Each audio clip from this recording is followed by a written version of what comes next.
Good morning, good afternoon, and good evening, wherever you are in the world. Yes, it's me, April Love, here in Boston, wishing you a blessed time. Truly hope you find reasons to smile, laugh, enjoy life. Appreciate everything and everyone around you. So I'm feeling a little emotional today, and I'll explain in a little bit.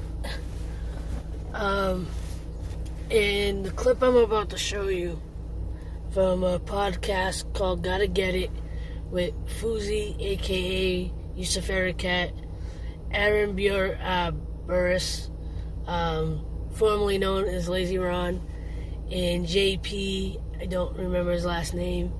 I'm a big fan of Fuzi already, but they did a podcast with another favorite content creator of mine, Slim, from Slimification, and it kind of got me a little emotional because of some stuff that's going on in my life right now, and just their positive energy is helping to break me, pick me up as I'm dealing with some anxiety. So here's a clip, and you'll see a little bubble of me getting emotional, reacting to this clip. Well, this far into the podcast. And speaking of the podcast, I will link that actual video and the podcast down below. So make sure you check the description.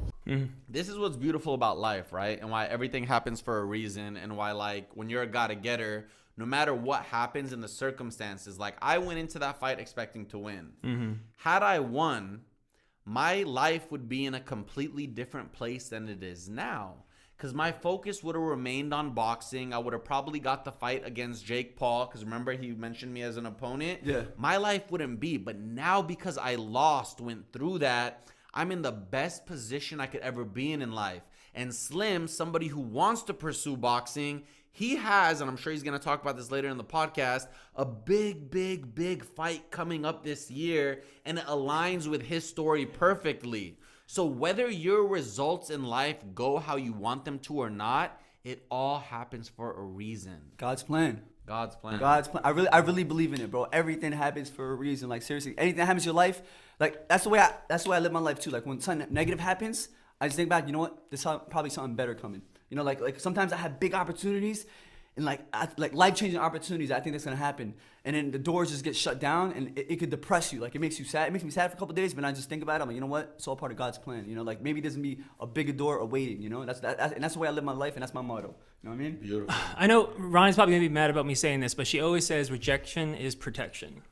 Like in life, like rejection is protection. Like, if something doesn't work out, then it's probably better off for you. Exactly. Hey, shout out to Ronnie. This podcast wouldn't be a thing without you. She's gonna be mad at me. Also, would this not be a thing if you had won that fight? Gotta get it? It probably wouldn't. Yeah. My life would be in a completely different place right now. Thank you for being him. An alternate universe, bro. Like, literally. I wonder what would happen. It's the butterfly effect. Every little thing that happens changes everything. Yeah. Something small as you waiting 5 minutes to get in your car could change the course of your life.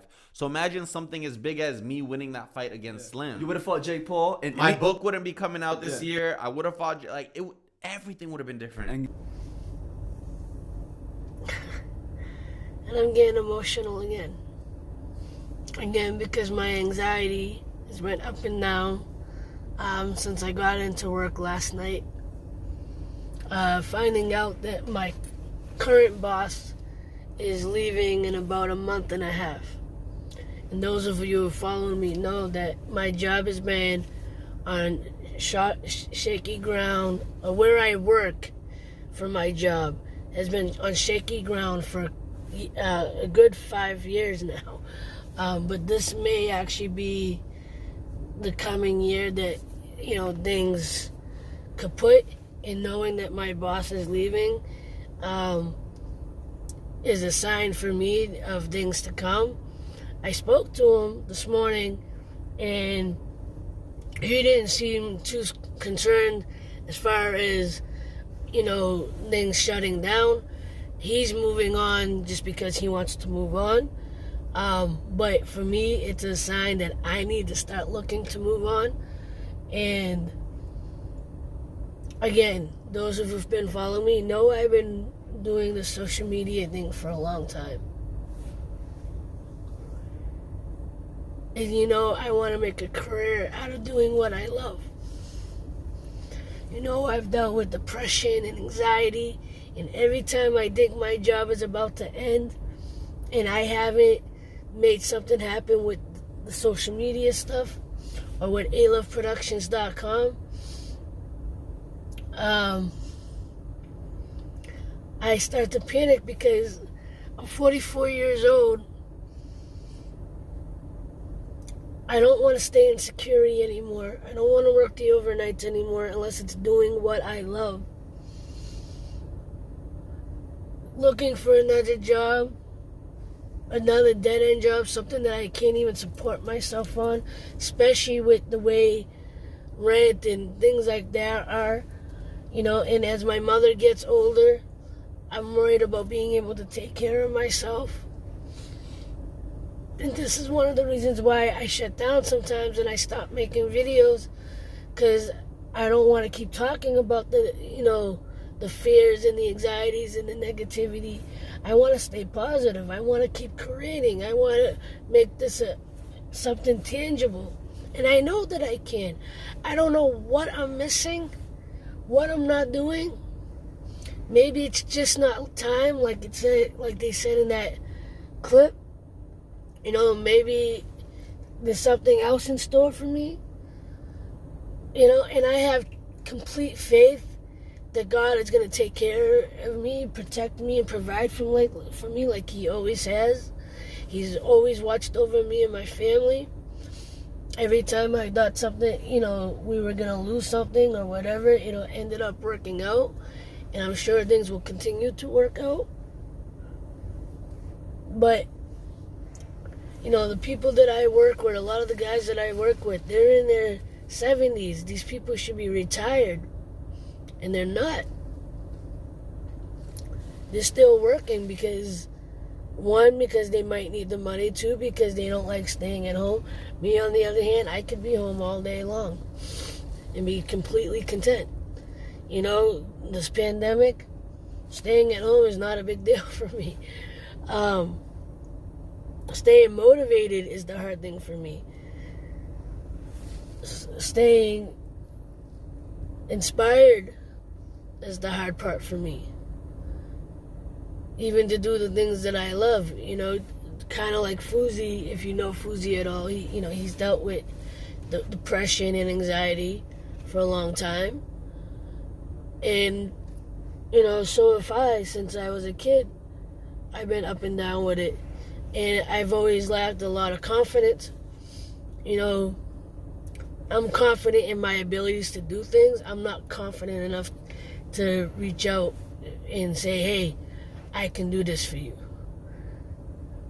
And even with like aloveproductions.com, I'm not confident with that.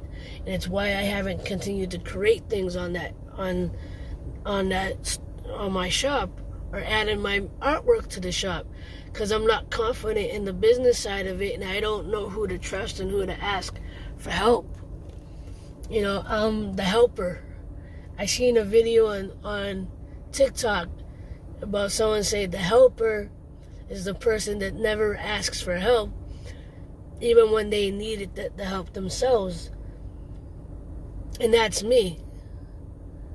I'd rather do it on my own. I'd rather do it myself. But, especially right now, I'm trying to create videos. I'm trying to figure out aloveproduction.com, trying to figure out ways to make a living from home or be my own boss in what way. But between working the overnights, having to care for my mother, pay for bills, worry about paying down my own personal debt, still trying after 9 years to figure out how to get the help I need to bring my husband here from Morocco. My father-in-law just passed away, and I couldn't even go out to Morocco to pay my respects. And, or be there to support my husband.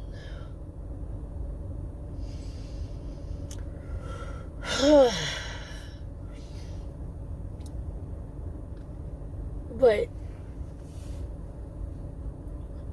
kind of like the gotta get it mentality in the podcast, and what that podcast represents is not giving up and getting up and continuing to try no matter where you are in life.